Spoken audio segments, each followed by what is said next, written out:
ಅಂತೇಳಿ. ಸೊ ಅಂತ ಒಂದು ಕುಟುಂಬದಿಂದ ಬಂದಂತ ಹುಡುಗ. ಬಟ್ ತುಂಬಾ ಖುಷಿ ಆಗುತ್ತೆ. ನಮ್ಮ ತಂದೆ ಒಂದು ಕಾಲದಲ್ಲಿ ತಿಂಗಳಿಗೆ 40,000 ಒಂದು ವರ್ಷಕ್ಕೆ 40,000 ಚಾಕರಿ ತಗೊಳ್ತಾ ಇದ್ರು. ಇವತ್ತು ನಮ್ಮ ಅಪ್ಪನಿಗೆ ಒಂದು 40 ಲಕ್ಷ ರೂಪಾಯಿ ಪ್ಲಾಟ್ ಮಾಡಿಕೊಟ್ಟಿದ್ದೀನಿ ನಾನು.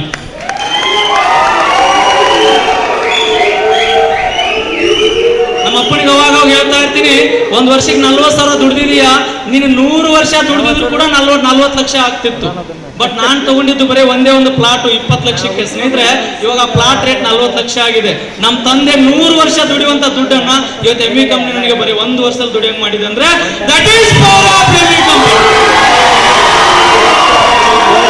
ಸೊ ಇದು ಕೇವಲ ಆರಂಭ ಮಾತ್ರ, ಇದು ಕೇವಲ ಆರಂಭ ಮಾತ್ರ.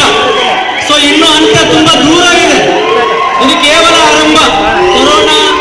ಕೊರೋನಾ ಅದು ಇದು ಅಂತ ಲೆಕ್ಕ ತೆಗೆದ್ರೆ ಈ 5 ವರ್ಷದಲ್ಲಿ 2 ವರ್ಷ ಖಾಲಿ ಇದೆ. ಇದು ಕೇವಲ 3 ವರ್ಷದ ಆರಂಭ. ನಾನು ಅವಾಗ ಹೇಳ್ತಾ ಇರ್ತೀನಿ, ಆಡು ಮುಟ್ಟದ ಸೊಪ್ಪಿಲ್ಲ, ಡಾಕ್ಟರ್ ರಾಜ್ಕುಮಾರ್ ಮಾಡಿದ ಪಾತ್ರ ಇಲ್ಲ. ನಾನು ಹೋದ ವರ್ಷ ಒಂದು ಸ್ಟೇಟ್ಮೆಂಟ್ ಮಾಡಿದೆ ಇದೇ ಸ್ಟೇಜ್ ಮೇಲೆ. ಆಡು ಮುಟ್ಟದ ಸೊಪ್ಪಿಲ್ಲ, ಡಾಕ್ಟರ್ ರಾಜ್ಕುಮಾರ್ ಮಾಡಿದ ಪಾತ್ರ ಇಲ್ಲ. ಎಮ್ಮಿ ಕಂಪ್ನಿ ಒಳಗಡೆ ಟ್ರೈನಿಂಗ್ ತಗೊಂಡಿರುವಂತ ಕರ್ನಾಟಕ ರಾಜ್ಯದ ಒಬ್ಬ ಹುಡುಗ ಕೂಡ ಇಲ್ಲ. ಆ ಸ್ಟೇಟ್ಮೆಂಟ್ ಆಲ್ರೆಡಿ ಇವಾಗ ನನಸಾಗಿದೆ. ಆ ಸ್ಟೇಟ್ಮೆಂಟ್ ಆಲ್ರೆಡಿ ಫುಲ್ ಆಗಿದೆ. ಇವಾಗ ಆ ಸ್ಟೇಟ್ಮೆಂಟ್ ಹೇಳೋದು ಬೇಡ. ಇವಾಗ ಸ್ಟೇಟ್ಮೆಂಟ್ ನ ಸ್ವಲ್ಪ ಚೇಂಜ್ ಮಾಡೋಣ. ಆಡು ಮುಟ್ಟದ ಸೊಪ್ಪಿಲ್ಲ, ಡಾಕ್ಟರ್ ರಾಜ್ಕುಮಾರ್ ಮಾಡಿದ ಪಾತ್ರ ಇಲ್ಲ. ಆಡು ಮುಟ್ಟದ ಸೊಪ್ಪಿಲ್ಲ, ಡಾಕ್ಟರ್ ರಾಜ್ಕುಮಾರ್ ಮಾಡಿದ ಪಾತ್ರ ಇಲ್ಲ. ಇನ್ನು 10 ವರ್ಷ ಕರ್ನಾಟಕ ರಾಜ್ಯದಲ್ಲಿ ಪ್ರತಿ ಒಬ್ಬ ಬಡವನ ಮಗ ಎಮ್ಮಿ ಕಂಪ್ನಿ ಲಕ್ಷಾಧಿಪತಿ ಆಗೋದು.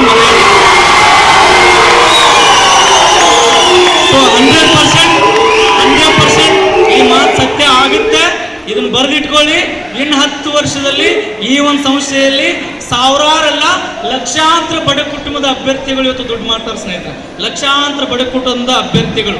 ಉದಾಹರಣೆಗೆ ಬೇರೆ ಯಾರು ಬೇಡ, ನೀವು ನನ್ನನ್ನೇ ತಗೊಳ್ಳಿ. ನಮ್ದು ಮೂಲತವಾಗಿ ಏನೂ ಕೂಡ ಇರಲಿಲ್ಲ. ನಾನೊಬ್ಬ ಕುರಿಗಾಯಿ ಕುಟುಂಬದಲ್ಲಿ ಹುಟ್ಟಿದಂಥ ಒಬ್ಬ ಹುಡುಗ.